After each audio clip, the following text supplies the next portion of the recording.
Ja, pa jaz ga še nisem imel prav.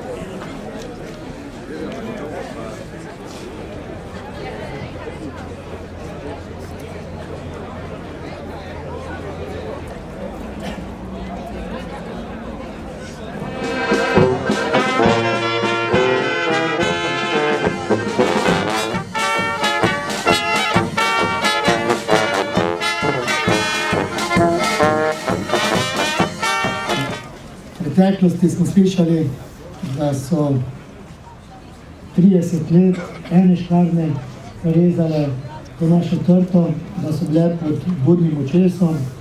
Pripričan sem, da to oko bo še na daljna leta bdelo nad našo plemenito trto in vinsko lepotico.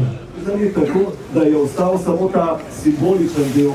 In prav iz tega najbolj osončenega bomo sedaj vzeli teh znamenitih 5 cepičev, ki pa so pravzaprav samo neka simbolika, kajti za njimi gre prava cepljenka, ukoreninjena vinska trta, tista, ki ima nekoliko več možnosti za rast kot tudi ta bi v pravilni negi zrasla, ampak treba je pripraviti tudi slovesno prireditev sajenja, zato to simbolno dejanje današnjega dne in zato seveda kasneje tudi samo sajenje na kraju dogodka.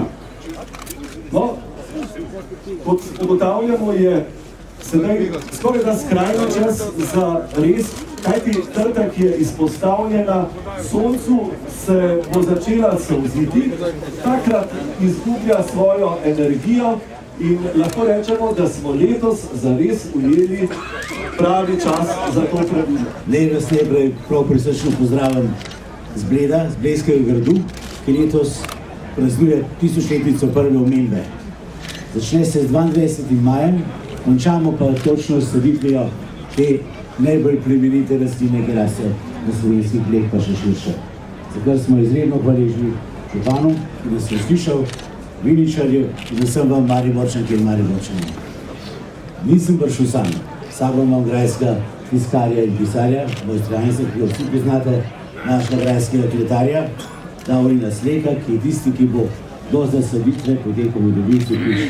Še tako to našo trto tudi lepo čuval in potem vsa ta leta negoval.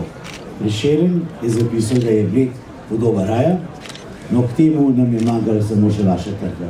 Zato smo posebej hvaležni.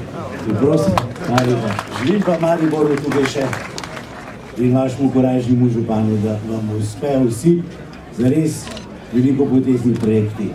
In tisti, ki bodo Slovenijo predstavljali tudi po svetu. Če nekdo nima korajže, se ne naredi nič, vi jo imate. Čestitam, še enkrat, hvala.